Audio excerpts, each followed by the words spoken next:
Saudações zoológicas! Eu sou a Amanda. E eu sou o Bruno. E hoje é dia de Plantão Zoomundo e a gente trouxe uma notícia de 2 semanas atrás, mas que ainda está trazendo desdobramentos, que é o incidente, envolvendo um tubarão-tigre e um turista lá no Mar Vermelho, um ataque, uma caça ali, do tubarão a um ser humano, uma notícia assim que repercutiu muito, muito trágica, e a gente veio trazer para vocês então essa informação, mas também a gente veio trazer o que especialistas em tubarões dizem sobre o assunto, Foi incomum, não foi? E aí a gente entrevistou uma especialista em tubarões, a Poliana Roque, e a gente vai trazer todas essas informações neste vídeo aqui. Então vamos lá, O que aconteceu? Um homem, jovem, de 20 e poucos anos, infelizmente veio a óbito após sofrer um ataque por uma espécie de tubarão. Na época não se sabia exatamente qual que era a espécie, hoje já temos certeza que era um tubarão-tigre mesmo.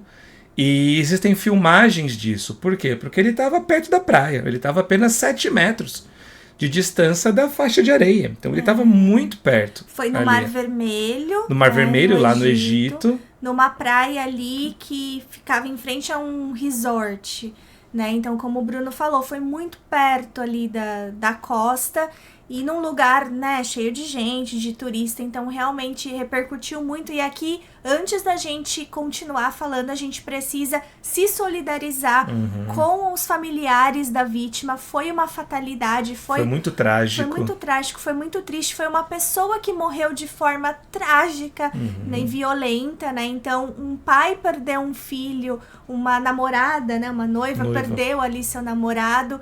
E então, em primeiro lugar... E uma vida muito jovem que se interrompeu. Por uma fatalidade. Então, a gente prestar, assim, nosso respeito, nossas condolências aos familiares, desse russo, que na verdade não era um turista, ele já estava morando ali há algum tempo no Egito.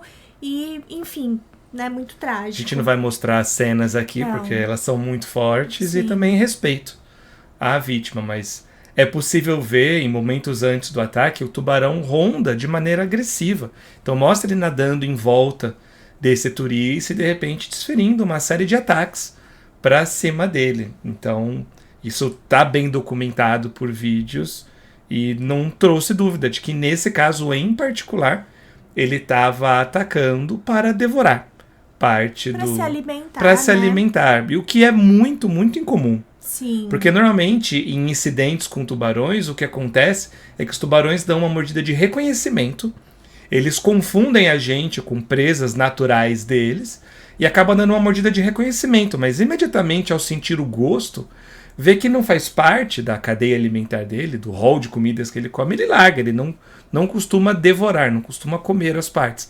Só que normalmente, às vezes, dependendo do lugar onde acontece essa ferida, é suficiente para que a pessoa morra por sangramento, Porque simplesmente...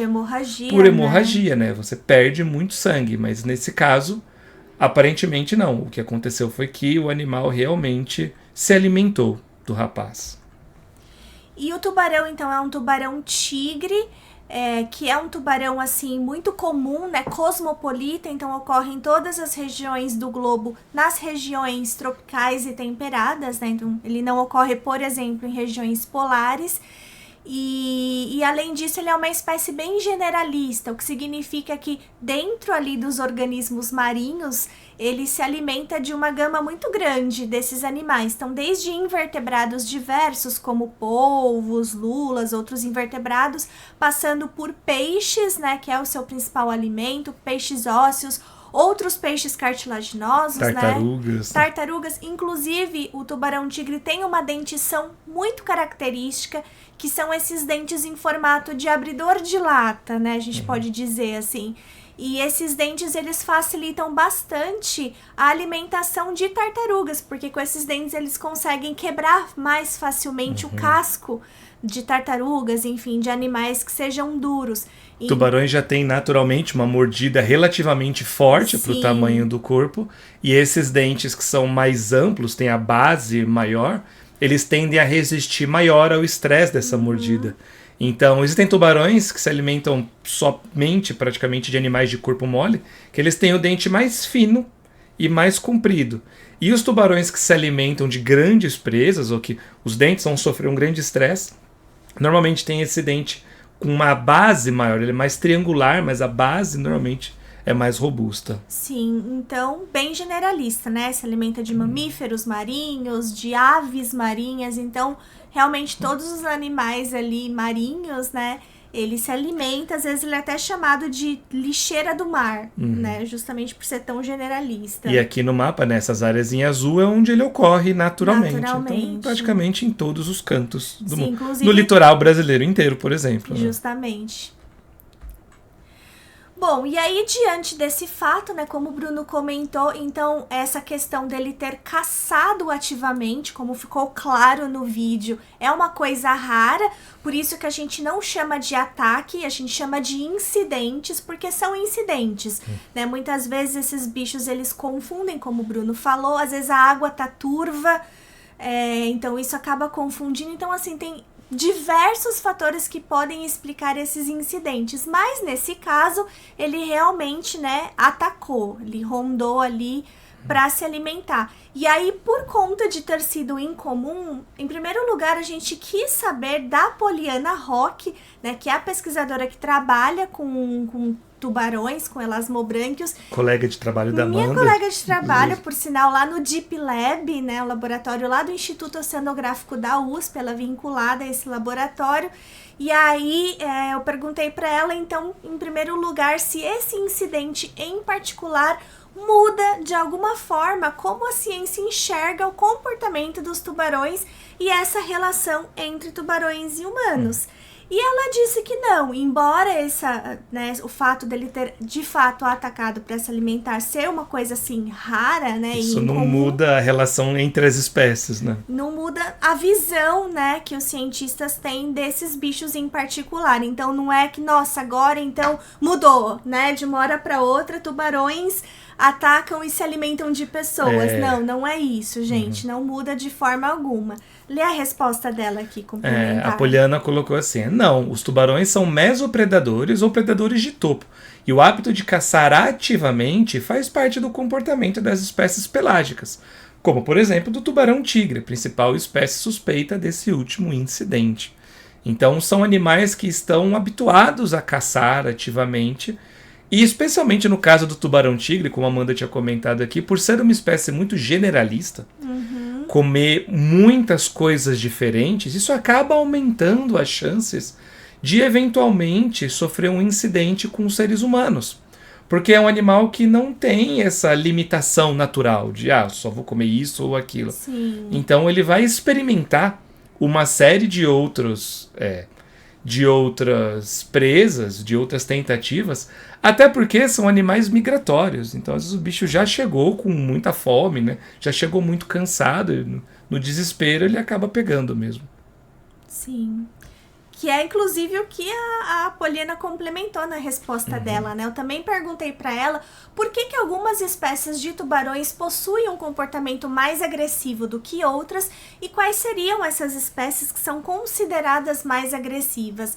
E aí ela lembrou aqui, colocou várias coisas bem interessantes, né? Então, primeiro, ela pontuou aqui que existem cerca de 600 espécies de tubarões conhecidas, né, pela ciência, e menos de 10 dentre essas 600 estão envolvidas em incidentes fatais com seres humanos, né? E aí, dentro dessas 10, apenas 3 espécies representam 96% desses incidentes, né? Quais são essas 3 espécies? Que são o Carcharodon carcarias, né? Que é o tubarão branco, o Galeocerdo cuvier, que é o tubarão tigre, e o Carcharhinus leucas, que é o tubarão cabeça chata, um grande responsável por incidentes aqui no Brasil. Sim, com certeza. Então, vejam, de 600 espécies, você tem, né, apenas 3 que estão envolvidos, na maioria esmagadora, 96% desses incidentes. E por quê, né? Porque essas 3 espécies em si que estão envolvidas. Então, ela falou umas coisas bem interessantes, como, por exemplo, no caso do tubarão branco e do tubarão tigre, ela colocou aqui que essas espécies têm o hábito de realizar grandes migrações e podem passar por um longo período período sem se alimentar, ocasionando em investidas mais intensas quando encontram uma presa ou algo que possam eventualmente identificar como presa. Então, olha que coisa interessante, né? Esse hábito migratório, aliado com esse hábito alimentar mais generalista, pode realmente resultar para isso mesmo, né? O bicho tá morrendo de fome, tá chegando num lugar, muitas vezes tá ali confuso, né? Não sabe o que tá vendo, o que tá acontecendo. Às vezes numa época de reprodução, que já se gasta mais energia naturalmente. Sim, já fica mais tempo sem se alimentar, É uma situação mais estressante. Sim. Ele acaba ampliando, né, os ataques. E em relação à terceira espécie, a Poliana colocou aqui que ela é a espécie mais residente e territorialista dessas três. E ela está envolvida em incidentes em regiões de foz de rios, na qual as águas são normalmente turvas. Então, é mais um fator para atrapalhar a identificação visual dos tubarões, o que pode fazer com que, eventualmente, eles acabem identificando erroneamente um ser humano como uma presa natural e dando essas mordidas de identificação. E no caso, essa terceira espécie é o tubarão cabeça chata, né? Que é justamente o que ocorre aqui no Brasil, na região lá de Recife, né? Onde você tem, né, alguns registros de incidentes envolvendo principalmente tubarão cabeça chata por esses motivos que a Poliana falou, né? Então são espécies ali que são territorialistas e vivem em regiões onde a água é mais turva, né? Então isso acaba contribuindo. E o que aconteceu? Qual foi o desfecho para esse tubarão? Foi noticiado, bastante noticiado, acho que no mesmo dia ou no dia seguinte, que o tubarão responsável pelo ataque foi capturado. Foi uma iniciativa do Instituto, né, da Secretaria de Meio Ambiente. Do Ministério do Meio Ambiente do Egito, na época. E disseram que iam capturar o animal para fazer estudos sobre ele, para entender o que tinha levado ele a ter esse comportamento tão incomum. Só que o problema é que vai capturar para estudo, para você fazer um estudo científico, você tem que seguir uma metodologia. E uma boa parte dessa metodologia é manter a espécie, o espécime, o indivíduo íntegro, o máximo possível. E não foi o que aconteceu aqui, já que o animal foi morto a pauladas. Exatamente, né? Tanto que a gente nem fala em captura quando a gente está falando de pesquisa científica, a gente fala em coletas, né? E existe uma metodologia, existe uma ética, né? Uma bioética que a gente tem que cumprir para fazer isso. De maneira alguma a gente vai coletar um bicho na natureza de uma maneira violenta. Então a gente precisa garantir, sim, que isso seja feito da melhor forma possível, né? Sem trazer, né, esses danos, esse sofrimento pro bicho. E eu lembro de estar conversando com a Amanda nossa, como vamos saber que foi esse indivíduo exatamente que atacou e matou o rapaz? Pode ter outros tubarões ali. Talvez, pode até ser que eles tenham matado vários tubarões, a gente não fica sabendo, né? Porque a mídia, às vezes, acoberta muita coisa por lá. Então a gente já vê o que é filtrado, mas um desses indivíduos, pelo menos, um indivíduo, é realmente o tubarão que atacou o rapaz, porque foi feita uma necrópsia nele, e no momento de abrir o conteúdo estomacal, foram identificados restos humanos, que eram compatíveis com o do rapaz. Sim. Então, de fato, o tubarão foi capturado.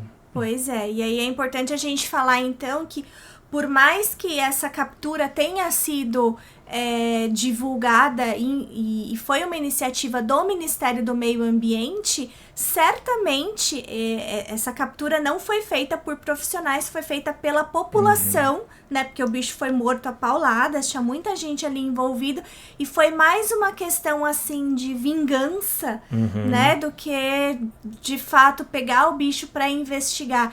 E aí é uma coisa interessante a gente pontuar, que é nesse momento, apesar de ter sido uma fatalidade, uma ter tragédia, toda essa questão envolvida, mas aqui essas pessoas, elas deram pro tubarão um aspecto humano, né? Então, para elas ali, o tubarão já como se ele fosse um assassino. Já não é mais um animal, já é um monstro, um assassino, um serial killer. E é isso que a gente não pode fazer com esses animais. A gente não pode dar essa visão que a gente tem moral humana, essa moral humana para um animal não humano, né? Então isso que é o errado da situação. E apesar do governo egípcio ter colocado como a captura, como o esforço pela captura como algo científico, a gente sabe que na realidade a grande preocupação era em relação ao turismo. Porque uma notícia como essa abala o turismo de uma região, pelo menos no curto prazo. Pessoas deixam de ir, ainda mais nessa região, que é um resort, que é turístico de alto nível, né? Durante uns 3, 4 dias eles fecharam. Então chegou a fechar, mas esse envolvimento para tentar capturar logo e mostrar. E para que mostrar isso para o mundo? Para mostrar, o monstro já foi capturado, as nossas águas estão seguras novamente, podem vir. Isso a gente lembrou muito do plot da história de Tubarão, né? Do filme dirigido pelo Spielberg e do livro que originou o filme, onde justamente é um ataque de um tubarão branco, no caso, numa praia nos Estados Unidos. É na Califórnia, você lembra onde que é? Não, é na costa leste. É na costa leste da Califórnia. Nova York, no outro lado, assim. E onde tem um ataque de tubarão e depois é mobilizado todo mundo para tentar atacar o tubarão. E o filme ainda mostra o tubarão claramente como um monstro, né, perseguido e tudo mais. Tem essa questão, né, gente? Mas uma outra coisa também é que nesse momento surgem muitas fake news, muita notícia aumentada.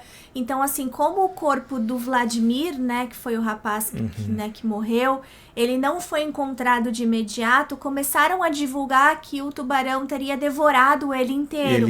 O que não aconteceu. Foram encontradas algumas partes do corpo dele no interior do tubarão, mas o restante do corpo foi encontrado posteriormente por um pescador.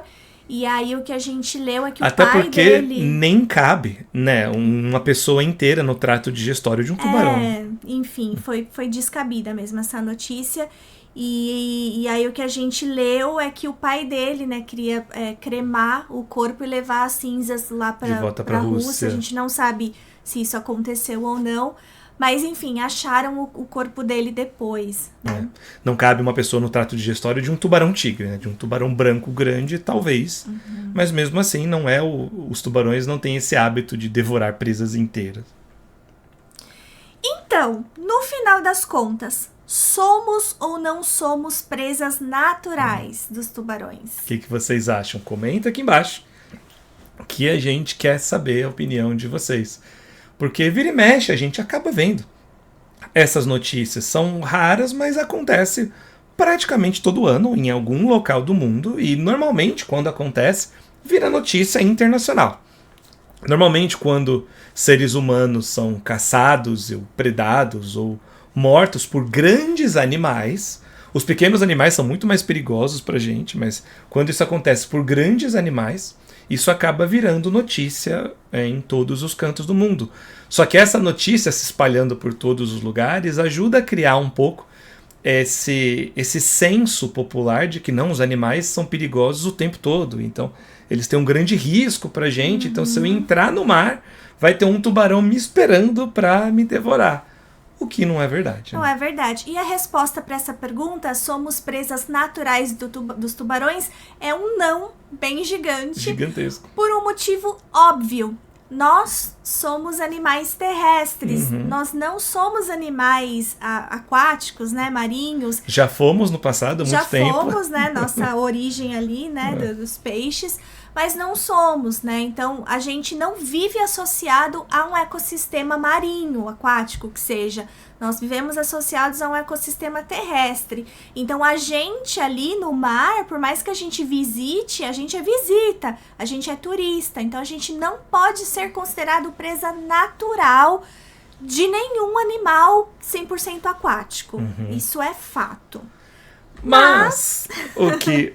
poucas pessoas se lembram que nós continuamos sendo presas naturais de outros animais, mas de grandes predadores terrestres. Principalmente grandes felinos, então leões, tigres, menos frequentemente onças, mas também é possível, né? Onça pintada principalmente.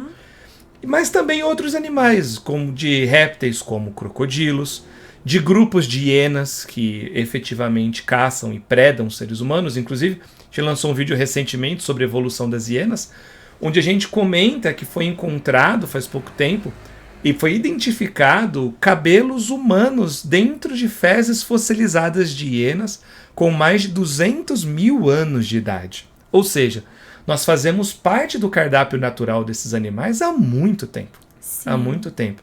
E existe inclusive uma espécie de lagarto que pode ocasionalmente predar humanos, embora a gente não faz parte do cardápio principal, mas ocasionalmente, o que é muito doido, né? Pensar num lagarto predando a gente.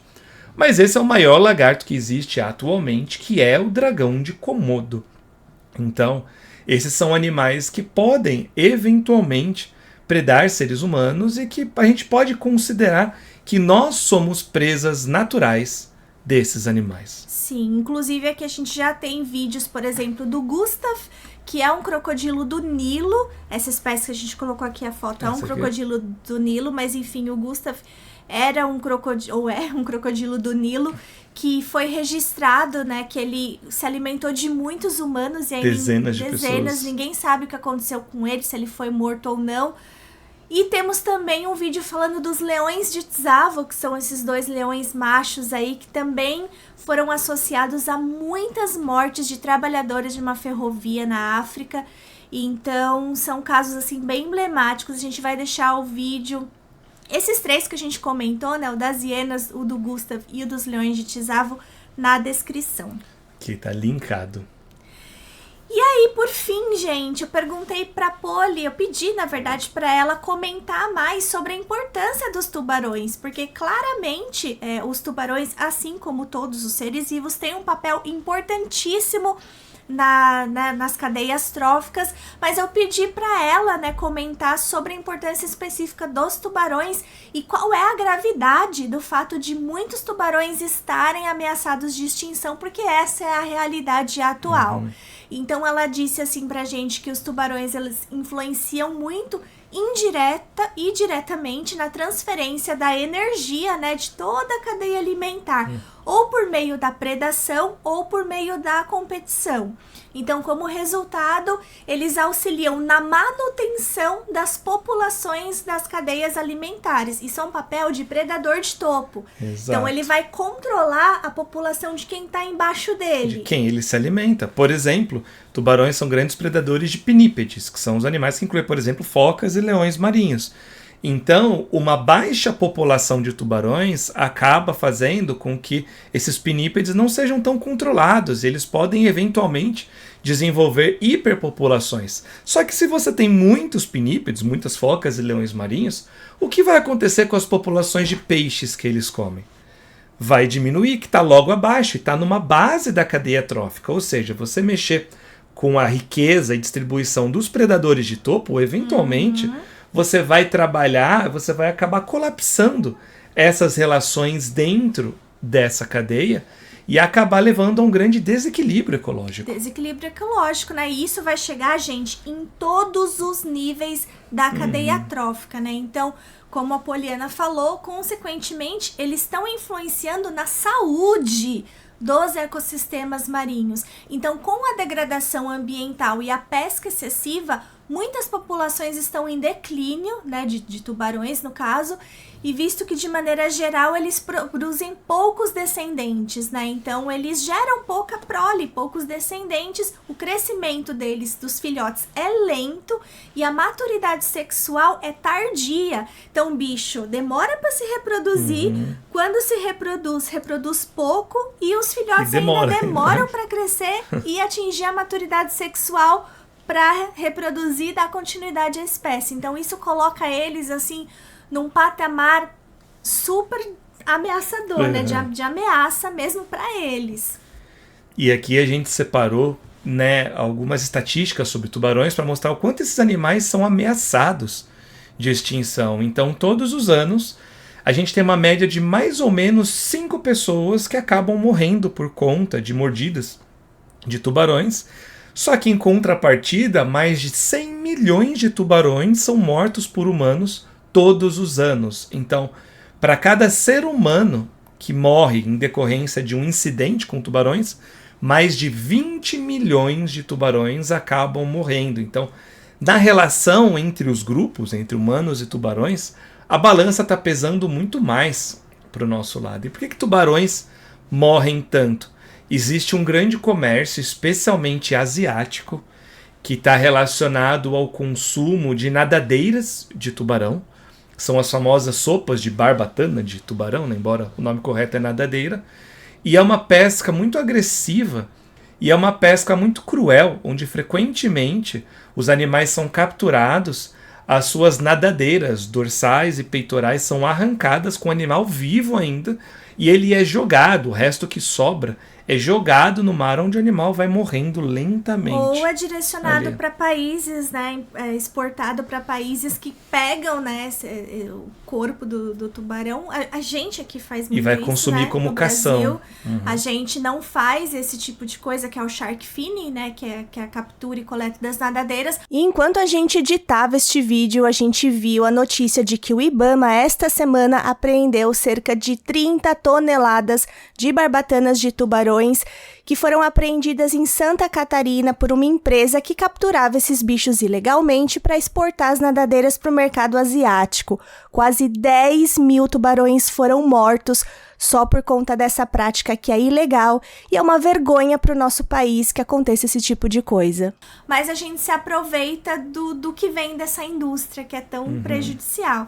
Tem o que a Poli falou, né, da pesca em todos os estratos, da questão da degradação do habitat, tem essa questão das nadadeiras, que é o shark finning, e tudo isso contribui para que aproximadamente 30% dessas espécies estejam em algum grau de ameaça de extinção, o que é, assim, um número muito alto, assim. A gente precisa mudar esse número, baixar esse número, porque é a saúde dos oceanos e, consequentemente, a nossa saúde também que está em jogo, né? E só para vocês terem uma ideia, né, aqui embaixo eles colocam algumas possíveis ameaças que a gente pode ter, que tem uma chance muito maior estatisticamente de matar a gente, como, por exemplo, raios caindo do céu. E o Brasil é um dos países onde mais cai raio, é o país onde mais cai raio no mundo. País, né? Cair da cama, cocos caindo na cabeça de pessoas matam mais do que tubarões. E máquinas que vendem refrigerante, principalmente nos Estados Unidos, elas são muito comuns. As pessoas tomam um choque, a máquina cai em cima de você, ela vai chacoalhar, a máquina cai e te esmaga. São uma probabilidade muito maior. Inclusive hoje eu estava lendo, estava até comentando com a Amanda agora há pouco, que saiu uma estatística que só em 2021, aqui no Brasil, uma pessoa morreu por hora durante esse ano em decorrência de um acidente de trânsito causado pelo consumo de bebida alcoólica. Então, uma pessoa morrendo por hora. Sim. É muita coisa, gente. É muita coisa. E as pessoas continuam fazendo essa atitude, que é um risco muito maior, que é de beber e dirigir ao mesmo tempo. Mas as pessoas têm muito mais medo de entrar na água e ter um ataque de tubarão, sendo que os outros riscos são muito maiores. Sim. Mas, né, os tubarões ainda são vistos como vilões, pode passar, né? Muito por causa do filme, né? Tubarão, do Spielberg, mas a imagem, né, a fama de ruim persiste até hoje. O que a gente pode fazer é, com muita conscientização, muita educação ambiental, a gente conscientizar mesmo as pessoas da importância dos tubarões, da importância deles, né, para a cadeia trófica, e que eles não são monstros e que, apesar de nós não sermos presas naturais deles, os incidentes podem e acontecem sim, né? E a gente precisa lembrar que nós não somos seres aquáticos, então sempre que a gente vai para um ambiente aquático, a gente está correndo vários perigos. Não é só de um incidente com um tubarão. A chance de você se afogar, por exemplo, é muito maior do que de um tubarão muito maior, te atacar, né? Então, é isso, gente. E lugares que você sabe que já tem casos, né, de incidentes envolvendo com tubarão, você tem que respeitar todas as sinalizações, zelar por você, pelas pessoas que estão com você, jamais ir no fundo, jamais se arriscar. Até porque, normalmente, nas praias onde isso é mais comum, tem sinalização dizendo, ó, não vai na área funda, não entre na água, não é seguro. A maioria dos incidentes que ocorrem são em áreas onde tem esses avisos. Sim. E as pessoas mesmo assim vão. Então. E é isso, gente. Se vocês quiserem saber mais sobre tubarões de uma maneira geral, a gente tem um vídeo incrível só sobre o tubarão branco. Também tem a participação de uma outra pesquisadora sensacional, que é a Carla Soares. A gente vai deixar aparecendo aqui para vocês na tela. E nos vemos no próximo vídeo. Tchau. E gostaríamos de dedicar este vídeo a todos os nossos embaixadores e embaixadoras que nos ajudam muito a continuar criando conteúdo aqui no canal.